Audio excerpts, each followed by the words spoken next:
Hello and welcome to the channel. Today we're going to be doing a Ultramarine list review of my current competitive Ultramarine list. We're going to keep it nice, short, and sweet for you. The list right here is an Ultramarine Successor. The two traits are Whirlwind of Rage, giving you exploding sixes to hit in the fight phase if you are charged, performing a charge, or performing a heroic intervention. The other trait is going to be Master Artisans, giving you one reroll per hit per unit per phase. So a lot of potential there for fighting and shooting with all those traits and these units here. Go over them really quickly. I have two Storm Speeder Thunderstrikes. They're the long range variants, giving you a lot of high damage but very swingy potential because they only have 3 really good shots coming out of them long range. They do have the 2 Icarus pods on top, which are +1 to hit against flying objects. Sorry, against aircraft. So it's kind of nice, but not the end all be all. But we also have 3 Redemptors here with the macro plasma incinerators, giving you another swingy yet high damage potential with their, if you're overcharging, with their strength 9, -4 AP and 3 damage output. You could get 18 shots out of them. You could get 3. I've had games where I've only gotten a couple, or I've rolled ones to hit on both of them.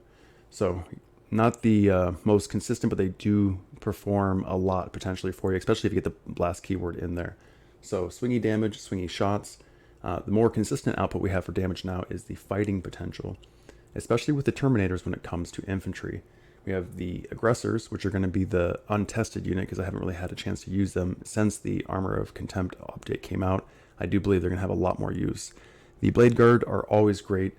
We're really going to hope to get a lot of use out of their non-transhuman abilities. I'm hoping to use transhuman on the Aggressors and to save the Bladeguard with their basic stat set to take the hits. We'll see though, if I can have one of them touching cover, since there's a 5-man unit, that shouldn't be too hard for shooting potential. I'll advance them turn 1 to really get them up the board and get that usage. Same story goes with these Aggressors. We're going to be advancing them turn 1 to make sure I can, or hopefully get some sort of infantry in my range and get their massive amount of shots, which are all 18-inch range, I believe, in range for these guys, and actually get some damage output for them turn 1 and melee output damage turn 2. The Terminators we're hoping to get at least on turn 2, or at least on turn 3, but possibly even on turn 2 when we warp them out of the sky. These guys, because of our Ultramarine specific stratagems, Sons of Gilliman giving you rerolls of 1s to hit, as well as the tactical doctrine that Ultramarine specific only, that allows you to put any unit into assault phase if you need to, can allow these guys to hit very hard by themselves without any support coming down. So let's say we get these guys down turn 2 on our opponent's outlying or backfield objective marker. There's a good chance that they will kill that unit, and plus there's also another any Space Marine specific +1 to hit for Terminator units. So you could spend up to 3 CP if you really wanted to kill something.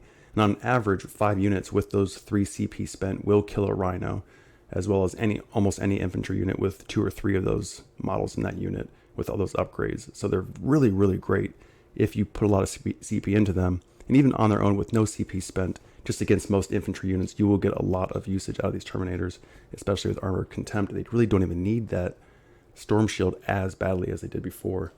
But getting into some other long-range potential units, we have the Heavy Hellblasters.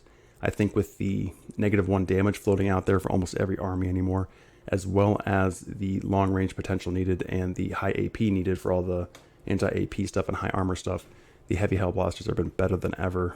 Even though the Assault are still the premium choice for a lot of players, I like the long-range aspect and the high damage output. Especially with Master Artisans, I can get 1 reroll per unit.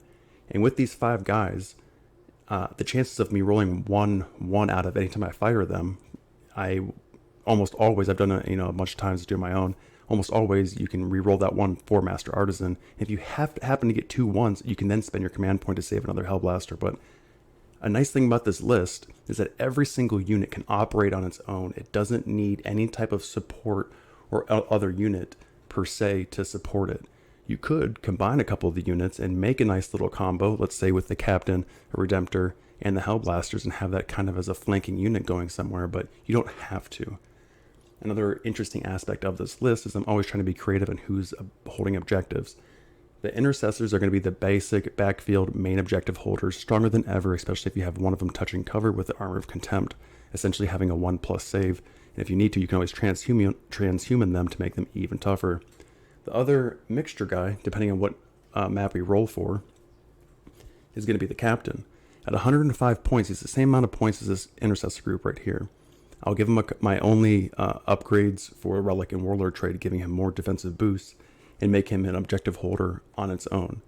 Now, maps that I only have one backfield objective, he'll turn into a support role, and maps where there's 2 objectives, he'll turn into an objective holder role. So he's going to kind of flip back and forth for me. But pretty much that's it. These 3 units right here are going to be advancing turn 1, or this guy will be in deep strike almost always, just to provide not intimidation, but fear in the opponent's mind to keep them honest when it's coming to how they're going to place their screens.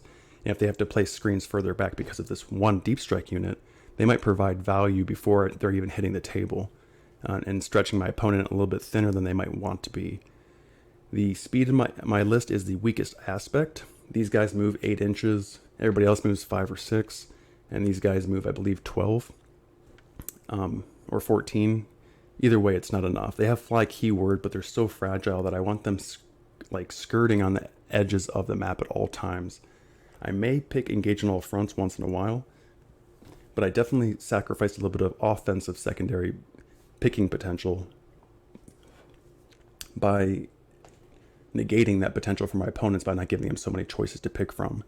So, kind of give and take with a lot of different things. We have more damage potential overall because we're mixing a lot more fighting with shooting, but we're sacrificing a lot of that security being turn 1 and popping out and shooting everything, or doing the Invictor trick.